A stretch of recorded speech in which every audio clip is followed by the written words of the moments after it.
Paz e luz, paz e amor, vocês estão sintonizados com a RAM.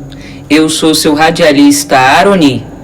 Estamos lendo o livro O Sublime Peregrino do mestre Ramatiz, psicografado pelo médium Hercílio Mães. Capítulo 12. A infância de Jesus. Pergunta: Jesus cursou alguma escola comum ou fez estudos particulares? Ramatiz: as possibilidades da família só permitiram a Jesus fazer singelo curso de alfabetização para adquirir o conhecimento primário sobre as coisas elementares. Deixou de estudar assim que aprendeu a ler e a cantar os salmos e os longos recitativos no ambiente severo da sinagoga de Nazaré, o que era mesmo comum aos meninos mais favorecidos pela oportunidade educativa. Indubitavelmente, Jesus era uma criança de inteligência incomum para a época, pois os seus conceitos e aforismos de elevada ética espiritual não só surpreendiam, como até escandalizavam muitos adultos, que jamais podiam aquilatar a realidade do padrão de vida angélica aplicado entre os homens cobiçosos. O seu caráter impoluto fazia-o transbordar além dos limites traçados pelo senso dos judeus da época, quando defendia conceitos de justiça, de despreendimento e dignidade que chegavam a torná-lo estranho e confuso entre o seio do seu próprio povo. Ele despertava censuras aos próprios familiares, ou então sofria severas advertências dos mais velhos ou conselhos temerosos dos mais púdicos. A sua força de libertação era assombrosa, pois sua alma não resistia muito tempo no trato demorado com as coisas prosaicas do mundo, malgrado ele dar subido valor a tudo que era manifestação de vida, cujo gosto e interesse lhe delinearam o roteiro futuro das maravilhosas parábolas auridas na natureza. Mas era incapaz de revelar a índole do relojeiro, que pode operar horas e horas preso ao maquinismo de um relógio, ou então entregar-se à pertinácia do laboratorista, que extingue sua vida escravizado ao mundo invisível dos micróbios. Embora criança de 10 anos, Jesus visualizava todos os acontecimentos, as coisas e os ideais humanos de um modo panorâmico, pois o seu espírito recuava facilmente ao passado e projetava-se rapidamente no futuro. Surpreendia aquela gente pacata, simples e iletrada, que vivia presa num círculo de preconceitos escravizantes e fanatizados à religião tradicional. O menino Jesus sentia dificuldades para estudar à maneira dos alunos comuns que aceitam e decoram sem protestos tudo o que lhes diz o mestre-escola. Custava-lhe absorver-se na nomenclatura convencional do mundo quanto ao sistema primitivo de memorização maquinal. Assim, ele mal tomava contato com as lições áridas da escola hebraica, quase desatento aos símbolos das ciências terrenas, nos quais seu espírito ilimitado sentia-se embaraçado, como pequeninas teias que lhe cerceavam o voo pelo cosmo. No entanto, a simples observação de uma bolota, ele concebia o carvalho florescente e ante o fiapo de nuvem que passava célere pelo céu, não lhe era difícil antever o fragor da tempestade. Com o tempo, o próprio mestre-escola habituou-se com as fugas mentais do filho de José e Maria, cujo temperamento meigo, por vezes inquieto, casava perfeitamente com o seu perfil angélico e prodigamente amoroso para com todos. Algumas vezes ele despertava, surpreso, como se fosse arrebatado das nuvens, sob a voz imperiosa do professor pedindo-lhe a lição do dia.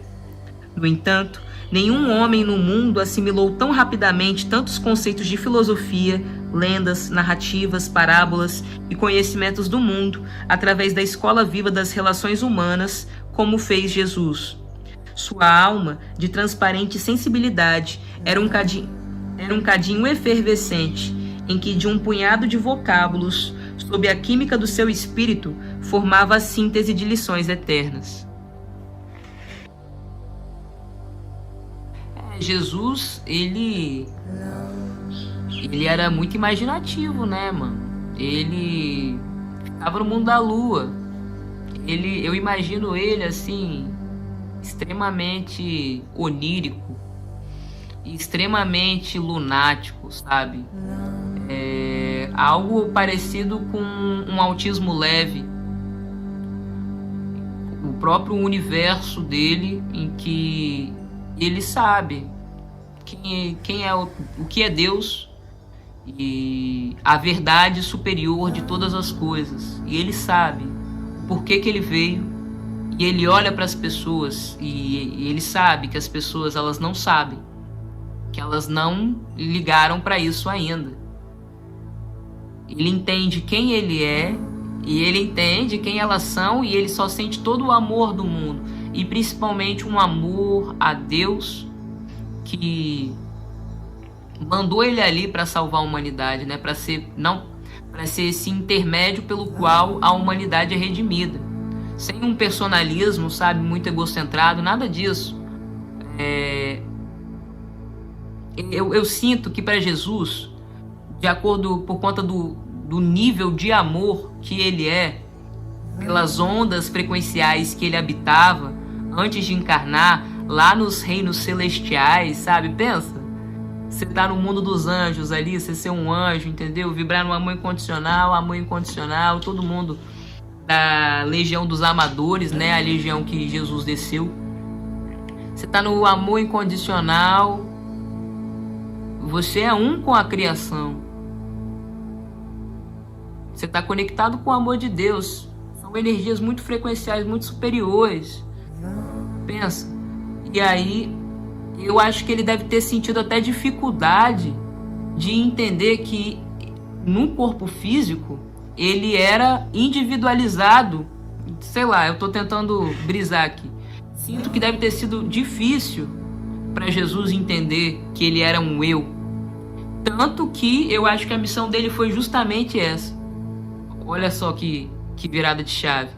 Jesus sabia que nós não éramos um eu, que nós éramos manifestação da centelha divina, que todos nós éramos filhos do nosso Pai superior, centelhas criadas para amadurecerem e se aprimorarem espiritualmente, intelectualmente, para que a gente possa viver experiências planetárias e se graduando espiritualmente. Ele sabia de toda essa verdade profunda, cósmica, e num corpo físico ele teve que levar o homem da Galileia da época, entendeu? Isso antes de Cristo. Tinha um nível de intelectualidade pouca mesmo, baixa, pobre, e fazer com que aquela galera chegasse pertinho, o mais perto possível pelo menos, desse conhecimento que ele vinha trazendo. Vocês botam fé nessa pira? A distância do nível de conhecimento que Jesus tinha, o homem daquela época, seja romano, seja galileu, sabe? Ou, enfim, qualquer outra religião e povo da época. Uma distância muito profunda.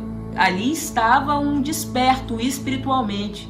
E ali estava um ser escravizado por todas as dores, vícios do mundo, que ainda pagavam impostos gigantes para um império romano que o escravizava, e não tinha dinheiro, e não tinha alegria, não tinha despertar espiritual, vivia ali numa pobreza e escravidão, velho. É escravidão, sabe? Não é legal você ser um escravo. E Jesus já vinha de outro tipo de liberdade também. Um tipo de liberdade que é assim, beleza. Essa condição que o nosso povo está, ela é horrível.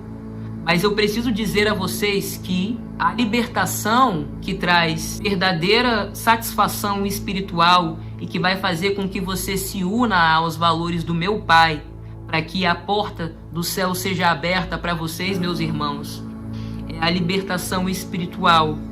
Isso significa que devemos amar ao próximo. Amar ao próximo como a ti mesmo, entendeu? Que doideira. A galera esperando o Messias organizar um exército e o cara chega falando de amar ao próximo, falando de uma forma que ninguém entende, mas ao mesmo tempo irradiando dele uma energia que todo mundo que estava ali sentia, sabe, em algum nível. Era sentido por todo mundo. Ninguém entendia o que ele falava, mas todo mundo sentia que ele emanava algo diferenciado e superior e magnetizante, que ele tinha uma inteligência, que ele tinha um magnetismo uma sabedoria profunda, ele poderia ser sim o Filho de Deus. As pessoas sentiam essa energia. Ele pode ser o Filho de Deus. Então eu vou tentar entender o que ele está falando. Então pensa a criança que ele deve ter sido, sabe? Como deve realmente ter sido desafiador para ele o sistema escolar. Um professor falando que você tem que entregar uma tarefa tal até tal dia, ou passando um conhecimento ali que para ele era completamente irrelevante, porque aquilo ali não servia de bosta para nada, entendeu? Completamente irrelevante, porque ele já tá ligado no reino espiritual. Ele sabe o que a terra é. E ele sabe que aquele professor só tá educando aquelas crianças tudo para servir no máximo ao sinédrio ou sabe, ou realmente para ser ralé ali, mais escravo, que aquele professor não estava fazendo os seres libertos, aí ele sabia que aquele professor estava fazendo mais escravo. Então Jesus não era uma criança fácil, bota fé. Ele já carregava muito desde cedo, imagino eu, que já carregava muito desde muito cedo, que aquilo ali para ele. E ao mesmo assim ele manteve a humildade, brother, você bota fé? Se divertindo com a natureza, a gente vai falar sobre isso, que ele adorava a natureza, sabe, que ele ia recarregar as energias dele na natureza. Isso é muito, muito massa também. Como ele se propôs a estar ali em presença, ele sempre se propôs a estar vivo por dentro, assim, de estar inspirado ou fazer coisas que o inspirassem. Ele fazia coisas desde criança para melhorar, umas reforminhas, né, na casa de Maria e José, fazia arte, fazia coisa na carpintaria de arte, entendeu? Ele fazia uns... Enfim, a gente vai falar sobre isso. Massa.